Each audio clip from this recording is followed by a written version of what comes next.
What's poppin' T Squad? It's me, Keisha, and I'm here with tonight's All Tea, All Shade. Put a ring on it. Season 3, episode 10 review. Tonight's episode was lit. I know I've been gone for the last few episodes, but I came back with the episode that was a banger. Let's get straight into tonight's review. So we start off the episode with all the couples talking to Dr. Nicole, and Otis wants to know why Charlana, Charlie, whatever her name is going on another date with this Chris dude, because he feels like the dude has been disrespectful with saying, he gonna take her from her man, and they following each other on Instagram and liking pictures and all of that. So he trying to figure out, like, what's the tea, bitch? What's going on? Why are you steady wanting to see this dude? Is it something that you like? But I peeped game and saw that Charlie was just trying to make him jealous. She knew that it was bothering him, and she wanted to poke the bear. She liked the fact that, he was jealous. He was in his feelings about it. And that's why she decided to go on a third date with Chris. So since she decided to go on another date, he decided to go on another date too with Sheree. Now, the other couples are deciding to focus on their, specific couples with each other. They're not going to do any more dates at this point. So then we see the ladies go to try on wedding dresses to see, are they really, really, truly ready to put a ring on it or have a ring put on them. Charlie starts first, and, she gets really emotional while trying on her dress, and she's, holding back her tears, and she says that she does want to marry Otis. So that was confirmation right there, like I said, that she was just trying to make him jealous. I still feel like they are in no shape, way, or form ready to get married. They still have a lot of issues that need to be worked on, because he has a lot of anger issues. He's petty as hell, and he does a lot of tit for tat bullshit. And I think that she lets stuff slide until she boils up, and then that's when he realizes, oh shit, I might have gone too far. But you shouldn't even be taking things to that level in a relationship when you care about somebody. So I just think that they just aren't ready, period. So Shorty in this scene with her hair pulled back in this little ponytail in the front, long in the back, she looks so young and youthful. She needs to keep her hair off her face. She looks so young and youthful. Her makeup was actually pretty in these episodes. She is a very pretty woman when she got herself together. Like, I see what men like about her, because in them first couple episodes she was looking a little withered, a little weary, child. But then we see Shay try on a dress, and she tried on a little trumpet style dress or whatever that cut her off at the knees. She has a great body or whatever, and she was like, she's scared, because she doesn't want to get hurt by him again. She doesn't want to go through the whole process of getting engaged to be let down once more. But she does tell the ladies that Alfonso is going to have his conversation with his baby mama. Now, you all know, while I was on vacation last week, I posted a video where Alfonso's baby mama put out a statement on Instagram debunking pretty much everything that had been said about her on the show. So if you have not seen that video, make sure you go and watch it, because it was pretty tea-filled and juicy. So then we see Shorty. She tries on the dress, and she just so little and petite, y'all. She just a little old thing. Looked like a little Polly Pocket. But she looked pretty, more or less. And she says that she doesn't really know if she's ready for marriage when it comes to Ken. And I was like, marriage should be the last thing on you and Ken's mind, because y'all most definitely don't need to be together.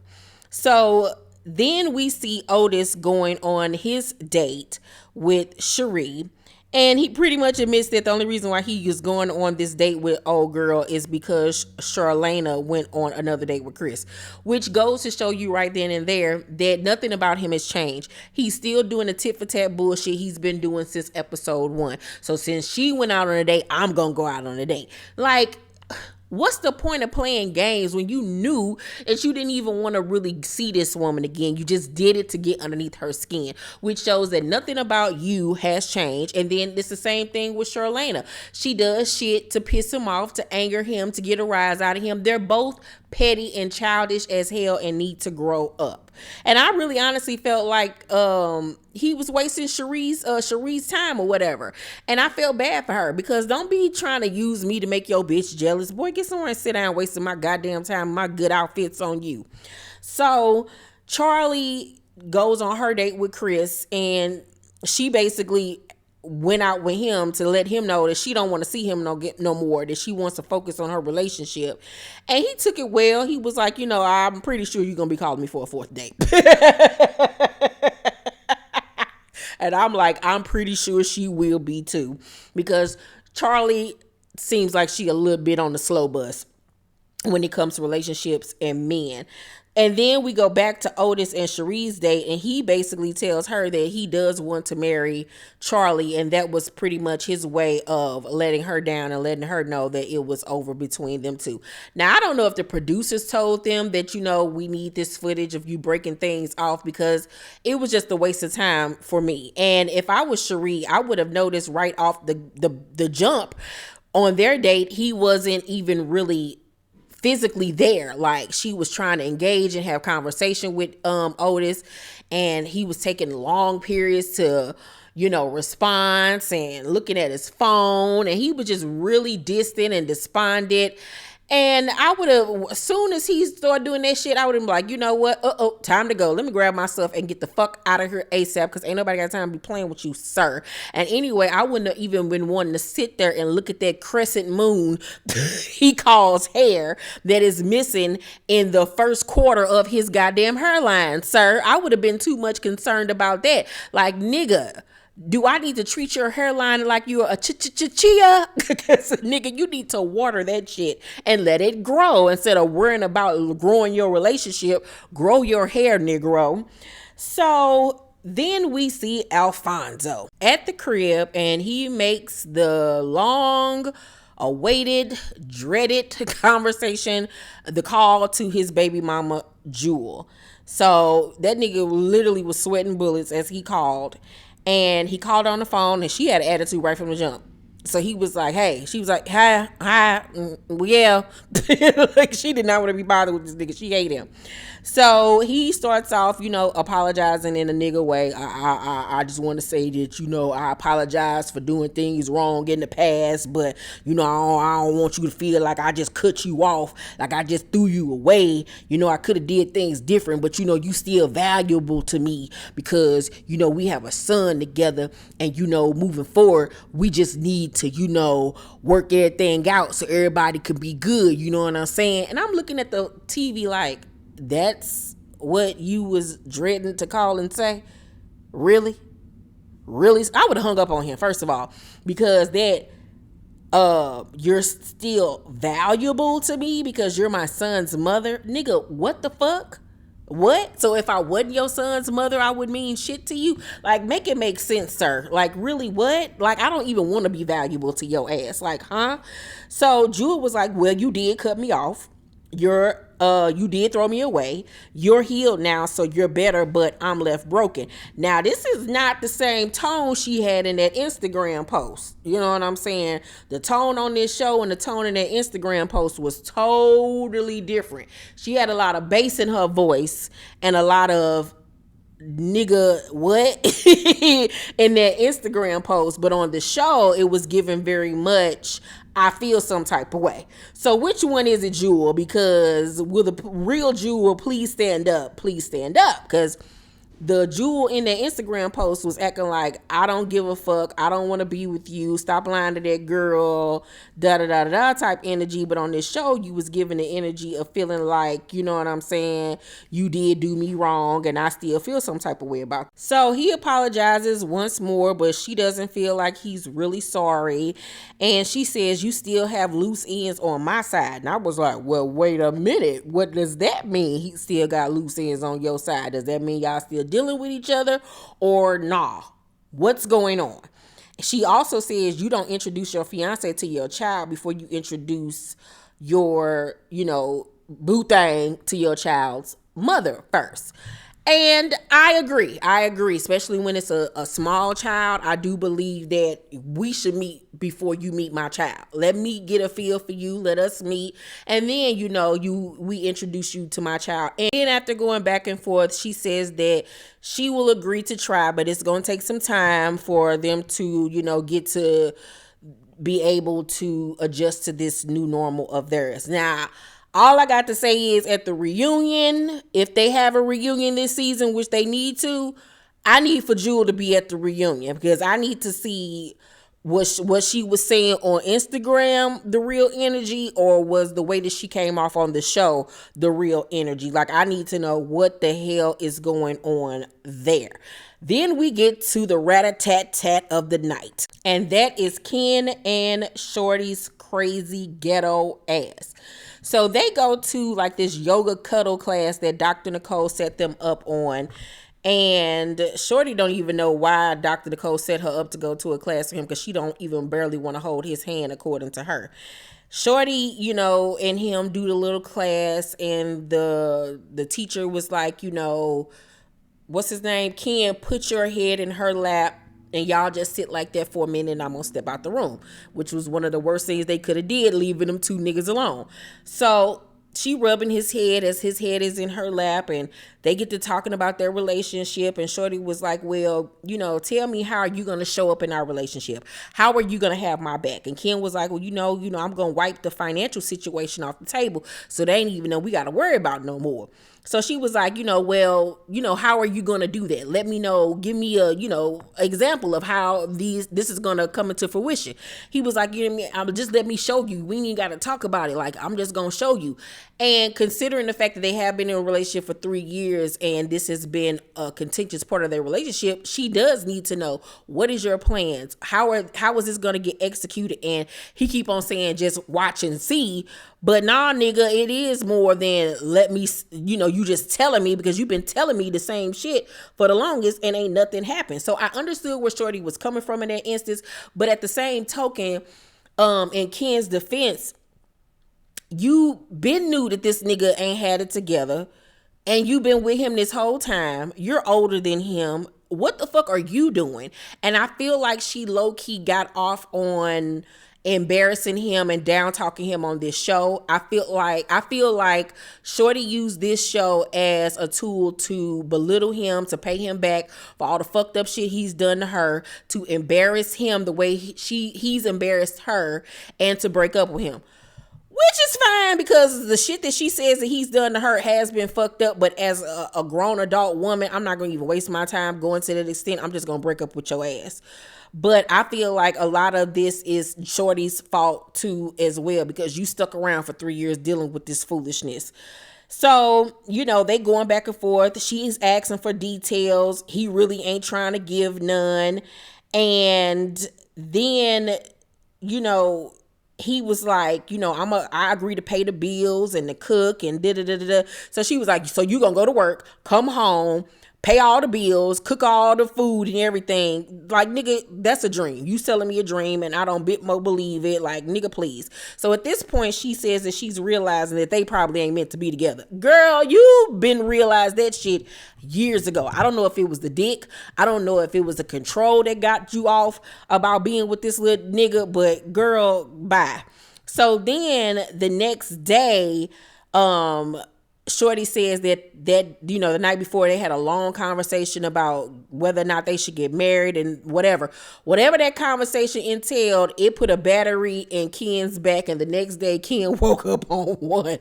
Ken was in their kitchen cooking fried chicken and drinking, baby, and he looked like he had a night. I mean, he had bags underneath his eye. He looked like he low-key had like a mark under his eye, some shit. He in there drinking out bottles and shit. Like, he is turned the fuck up.